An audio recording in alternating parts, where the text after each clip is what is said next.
Hola a todos, todas y todes, espero que estén muy bien. Quienes vienen de la parte anterior ya lo saben, pero a quienes cayeron por casualidad en este video les cuento que este material estaba pensado para incluir una serie de contenidos y que al momento de hacer la edición me pareció que quedaba demasiado largo, por lo tanto decidí dividirlo en dos partes. En la parte anterior estábamos trabajando la distinción entre libertad negativa y libertad positiva que propone Isaiah Berlin a partir del texto de Norberto Bobbio, que es este, Igualdad y Libertad, y en lo que viene vamos a seguir trabajando sobre el texto de Bobbio algunas conceptualizaciones sobre la libertad, tales como la distinción entre libertad de acción y libertad de la voluntad, libertad respecto de y libertad para, o la clásica distinción entre la libertad de los antiguos y la libertad de los modernos. Pero no la estiro más y doy paso a lo que veníamos trabajando.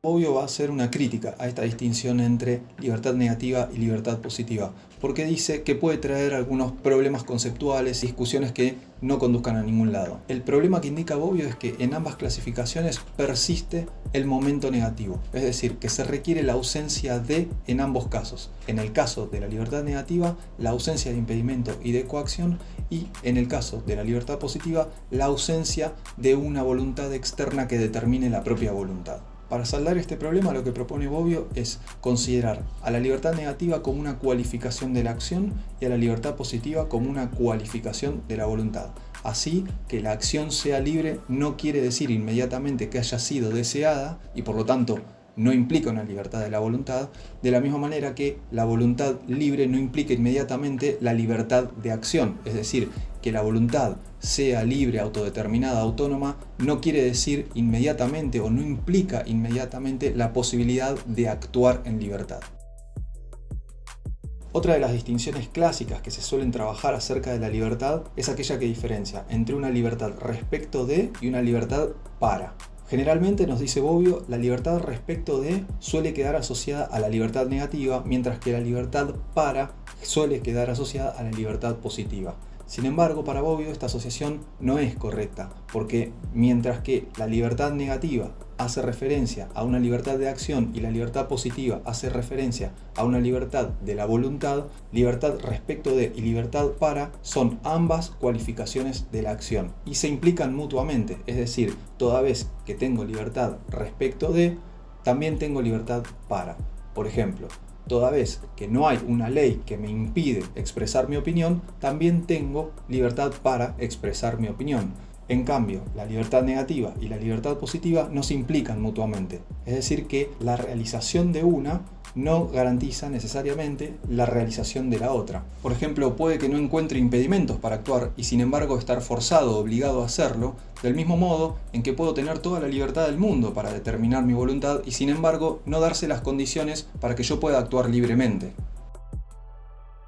Bobbio también trabaja la distinción que propone Benjamin Constant en su discurso de 1819, que se llama Sobre la libertad de los antiguos comparada con la de los modernos. De nuevo, Bobbio nos aclara que la libertad de los antiguos quedaría de alguna manera del lado de lo que venimos trabajando como libertad positiva, mientras que la libertad de los modernos estaría más asociada a la idea de libertad negativa. Así, la libertad de los antiguos estaría más ligada a la participación política, a la participación en el ámbito público de toma de decisiones, mientras que la libertad de los modernos estaría más asociada a la posibilidad de dedicarse a la vida privada. Pero antes de continuar con Bobbio, veamos más o menos qué es lo que dice Benjamin Constant en su discurso. Este autor basa su distinción sobre todas las cosas en la forma de ordenamiento particular que tenían las sociedades antiguas, a diferencia de la forma de ordenamiento que tienen las sociedades actuales. Dice que en la antigüedad las ciudades eran más bien pequeñas, que tenían escasas poblaciones, que vivían en permanente conflicto con sus vecinos, en donde la guerra era la actividad principal y donde, si bien no es que no existiera el comercio, no era una actividad frecuente. Así, en estas ciudades tan pequeñas, la participación de los ciudadanos en la toma de decisiones era realmente influyente. En cambio, en los estados modernos se trata de sociedades con poblaciones muy numerosas, con extensiones territoriales también muy amplias, en donde la guerra ha sido reemplazada por la actividad del comercio y donde la influencia de los individuos en la toma de decisiones públicas se ha visto severamente disminuida con respecto a cómo era en las ciudades antiguas. Así, en los estados modernos, donde la actividad principal es el comercio, los individuos desarrollaron un sistema político representativo que delega las responsabilidades políticas y de soberanía en un grupo reducido de personas y esto les permite dedicarse a sus vidas privadas. Pero veamos una cita de Constant para sintetizar bien esta diferencia. Dice el autor: la finalidad de los antiguos era compartir el poder social entre todos los ciudadanos de una misma patria. Estaba ahí lo que ellos llamaban libertad.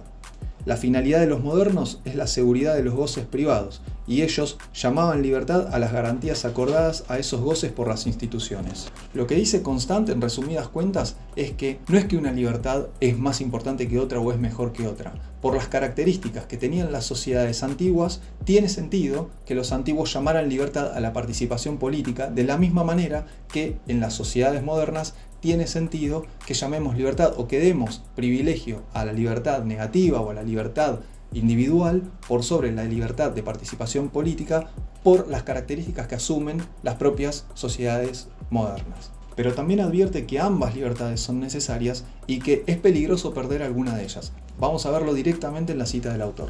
El peligro de la libertad antigua consistía en que los hombres, atentos únicamente a asegurarse del poder social, no apreciaban los derechos y los goces individuales.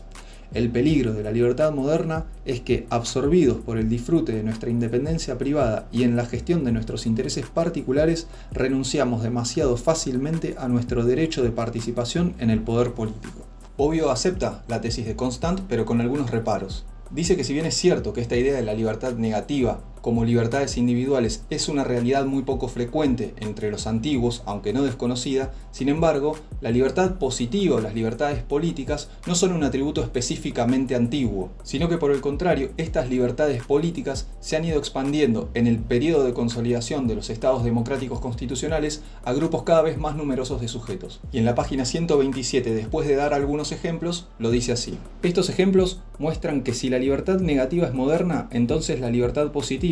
entendida como la participación de la mayoría de los ciudadanos en el poder político, una participación que se hace realidad gradualmente hasta llegar al sufragio universal masculino y femenino, en vez de ser antigua, es incluso más moderna. Y este es el punto donde me parece a mí el libro de Bobbio empieza a ponerse lindo de verdad, porque el autor introduce la dimensión del conflicto y esto nos da la pauta de que estamos entrando en el terreno específicamente político del asunto, pero esto será materia de un próximo video. Antes de terminar, me gustaría hacer una aclaración. Nunca, jamás, de ninguna manera, ningún video de este canal exime de ir a la lectura de los autores. Todo lo contrario, les animo a quienes tengan algún interés sobre el tema que no se pierdan la posibilidad de ir a hacer sus propias lecturas y sus propios recorridos de los textos. Dicho esto, les agradezco que me hayan acompañado hasta acá y les cuento que este video es algo que hago en absoluta soledad y que ha requerido de mucho trabajo. Son muchas horas de lectura, muchas horas de investigación, muchas horas de elaboración e incluso muchas horas de edición, y por eso les agradecería que me dejaran algún comentario y me cuenten qué les pareció, si tienen alguna idea, si coinciden o no coinciden, si tienen alguna crítica, no tanto por una cuestión de dar visibilidad al canal o de qué sé yo del algoritmo, cuestiones de las cuales no entiendo nada y que en principio no son de mi interés, sino porque es la única forma que yo tengo de saber que todo este trabajo que hago le ha llegado a alguien, pero además también porque es la única forma que por el momento tenemos de interactuar. De nuevo, muchas gracias por acompañarme y nos vemos la próxima.